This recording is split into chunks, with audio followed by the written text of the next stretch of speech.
Hi dears, ഇന്ന് നമ്മൾ നോക്കാൻ പോകുന്ന ടോപ്പിക്ക് ഇങ്ങനെ പോയാൽ നിങ്ങൾ എവിടെ എത്തും എന്നാണ്. ഇവിടെ 3 കാർഡ്സ് എടുത്തിട്ടുണ്ട്. നമുക്ക് ഓരോന്നായി നോക്കാം.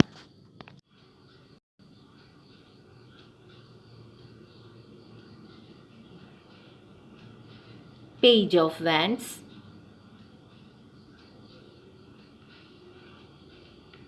The hanged man, 6 of pentacles. നമുക്ക് റീഡിങ്ങിലേക്ക് കടക്കാം. ഒരുപാട് അനുഭവങ്ങളുടെ വെളിച്ചത്തിൽ അവസാനം നിങ്ങളുടെ പാഷനുമായി മുന്നോട്ട് പോകാമെന്ന തീരുമാനത്തിൽ എത്തിയിട്ടുണ്ട് നിങ്ങൾ. നിങ്ങളുടെ ഉള്ളിലുള്ള ചൂട് ഇപ്പോൾ ഒരു കനലായി മാറിയിട്ടുണ്ട്. നിങ്ങളുടെ പാഷനുമായി മുന്നോട്ട് പോകണമെന്ന തീരുമാനം എടുത്തിട്ടുണ്ടെങ്കിലും എവിടെ തുടങ്ങണം, എങ്ങനെ തുടങ്ങണം എന്ന കാര്യത്തിൽ ഇപ്പോഴും ഒരു ധാരണയില്ല.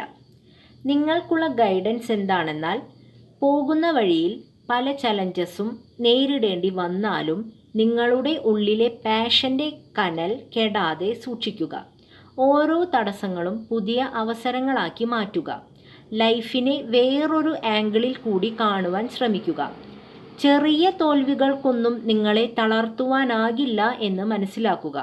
അങ്ങനെ ചെയ്താൽ നിങ്ങൾക്ക് പണം സമ്പാദിക്കുവാനും നിങ്ങളുടെ ആഗ്രഹപ്രകാരം മറ്റുള്ളവരെ സഹായിക്കുവാനും സാധിക്കും.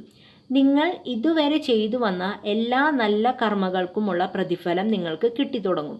ഒരു കാര്യം ശ്രദ്ധിക്കേണ്ടത് എന്തെന്നാൽ, നിങ്ങൾ ചിലവാക്കുന്ന പണം അതിപ്പോൾ ദാനമായി കൊടുക്കുന്നതാണെങ്കിൽ കൂടി അത് അർഹിക്കുന്നവർക്കാണോ നൽകുന്നത് എന്ന് തീർച്ചപ്പെടുത്തുക.